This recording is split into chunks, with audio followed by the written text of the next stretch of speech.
$23 million. That's the estimated value of Roloff Farms in Helvetia, Oregon. $23 million built on pumpkin patches, zip lines, pirate ships, and 17 seasons of one of TLC's most beloved family shows. And when the cameras finally stopped rolling, when the contracts dried up and the dust settled, Matt Roloff's 4 children walked away without a single acre, not 1 square foot, not 1 building, nothing. So before we go any further, I need you to sit with that number for a second. $23 million and 0 transfers of ownership to the next generation.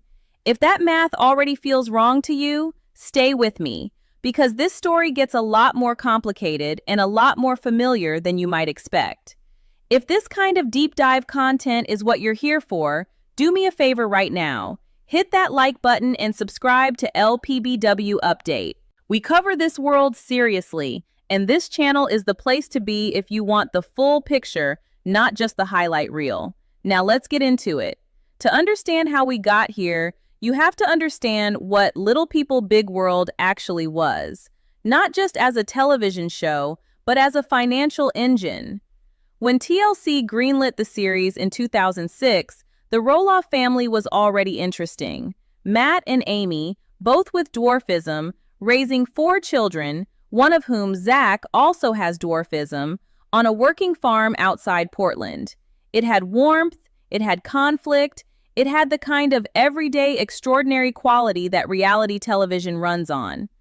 But here's what most viewers never stop to think about. The show didn't just document the farm. The show funded it. TLC payments, which for a family of 6 on a long-running cable series can reach well into the hundreds of thousands of dollars per season, didn't go into a savings account somewhere collecting dust. They went back into the property. Expansions, renovations, the Western town set, the castle, the zip lines that would eventually make Roloff Farms a legitimate tourist attraction, charging real admission prices to real visitors. Every season that aired, every ratings bump, every viral moment, it translated into cash that went back into the ground, into the structures, into the brand. The farm that exists today is not what existed before the cameras arrived. It is, in a very concrete and traceable way, a product of the show. And the show was a product of the entire family. Which brings us to the part of this story that makes everything else harder to look away from. Jeremy, Zach, Molly, and Jacob Roloff did not choose to be on television. They were children when the cameras arrived. Zach and Jeremy were 16 years old in the first season.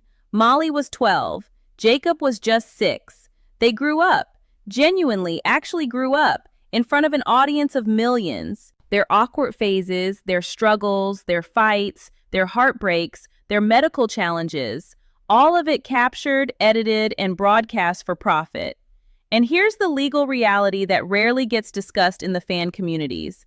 They had no meaningful ability to refuse.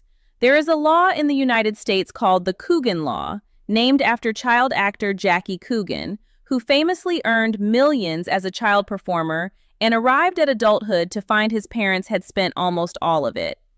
The law, which has been updated and expanded over the decades, is designed to ensure that a percentage of a minor performer's earnings is protected in a trust that parents cannot access. But the Coogan Law has significant gaps. It applies clearly to traditional entertainment, films, scripted television, commercials. Its application to reality television, where children appear as themselves rather than as performers playing characters, has historically been murky and inconsistently enforced. Some states have stronger protections than others. Oregon, where the Roloffs lived and filmed, has its own version of child performer protections, but the degree to which those protections were triggered, applied, and honored in the context of an unscripted family docuseries is something we simply don't have full public visibility into. What we do know is this: the Roloff children participated in the creation of enormous value. Their presence, their personalities, their relationships, their conflicts was the product being sold. And they did it as minors, without the legal capacity to negotiate their own terms or protect their own financial interests. That's not an accusation. That's just what reality television was, and still is, for the families who agree to it. Now, here's where I have to pump the brakes and be genuinely fair, because this story only holds up if we tell all of it. Matt Roloff is not a passive beneficiary who sat back while others built his empire. The man is a genuinely impressive builder. The physical structures on Roloff Farms, the western town, the castle, the pirate ship, the zip lines, were not hired out to contractors and forgotten about. Matt designed them. He was hands-on in their construction. For someone with achondroplasia, navigating physical construction work is not a small thing, and Matt has never shied away from the challenge. He drove the creative vision of what the farm could become. He pushed it past what a working pumpkin farm typically looks like and turned it into an experience destination. The annual pumpkin season events, the farm stays, the Airbnb-style accommodations he developed in later years, those are the products of his ambition, his energy, and his willingness to reinvest rather than cash out. You have to hold both of those things at the same time. The farm is worth what it's worth, partly because Matt Roloff poured himself into it. And the farm is worth what it's worth, partly because TLC money flowed through it for 17 seasons. Both are true. Neither cancels the other out. The complexity is the point. Because here's where the story pivots. When Matt and Amy Roloff's marriage ended, officially finalized in divorce in 2016 after a long and very public deterioration, the farm became a legal asset to be divided. This is where the financial history of this family gets concrete in ways that the show only partially showed us. Amy Roloff, after the divorce, retained partial ownership of the farm, and then, in 2019, she sold her share back to Matt. The reported figure for that transaction was in the neighborhood of $667,000. Now, I want you to hold that number up against the overall estimated farm value and just think about what that proportion looks like. Whether that sale reflected fair market value for her share, whether Amy had strong legal representation in those negotiations, and whether the settlement she received adequately accounted for her years of contribution, both to the farm's operations and to the television show that funded its growth, are questions that the public record doesn't fully answer. But the transaction itself is documented. Amy walked away from the farm. Matt retained full ownership. And from that point forward, what happens to the farm and who benefits from it became entirely his decision. This is where Zach Roloff enters the picture in the most painful chapter of this story. In 2022, it became public, partly through the show itself, partly through social media, that Zach and his wife Tori had entered into negotiations with Matt to purchase a portion of Roloff Farms. This was not a secret kept from the cameras. Zach was transparent about it. He wanted to stay connected to the property he grew up on. He wanted to raise his own children, his and Tori's kids, who also have dwarfism, in a place that had meaning for his family. He wanted to continue the farm's legacy in the most literal possible sense. The negotiations fell apart. And here is where the numbers become genuinely illuminating.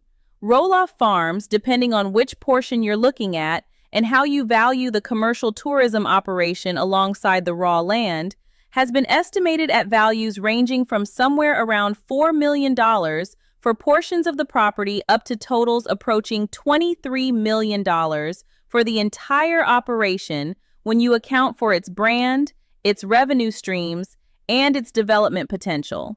Matt's asking price for the portion Zach was interested in, the main farm area, was reported to be in the range of $1.6 to $1.8 million. Zach's position, as he described it on the show, was that he expected some kind of family consideration, not a gift, not a handout, a discount that acknowledged the reality that this was a family property, built in part through family participation. Matt did not offer one. Think about what that means in percentage terms. If the farm parcel in question is worth $1.6 million at market rate, a family discount of even 10% would have cost Matt $160,000. On a property worth millions, developed over nearly 2 decades, partly through the labor and presence of the children now asking for consideration. The gap between what Zach hoped for and what Matt offered was not measured in millions. It may have been measured in hundreds of thousands, and it ended with Zach and Tori moving to Washington State, away from the farm, away from Matt, and with a relationship that has visibly and publicly cooled. A discount that might have amounted to a fraction of a single season's TLC payout could not be found. That's the story. Now let's look at the full picture. All 4 kids. Jeremy Roloff left the show and built something genuinely independent. He and his wife Audrey have created their own brand, their own book, their own podcast presence, their own audience. Whatever you think of their content or their choices, Jeremy figured out how to build something that didn't require the farm. He doesn't appear to have ownership of any part of the property, but he also doesn't appear to be fighting for it. Jeremy moved on. Zach Roloff, as we just covered, tried to stay. He wanted a future there. He made a formal attempt to purchase part of the farm at a family-adjusted price, was turned down, and relocated his family out of state. Whatever the future holds for that relationship, right now it is strained.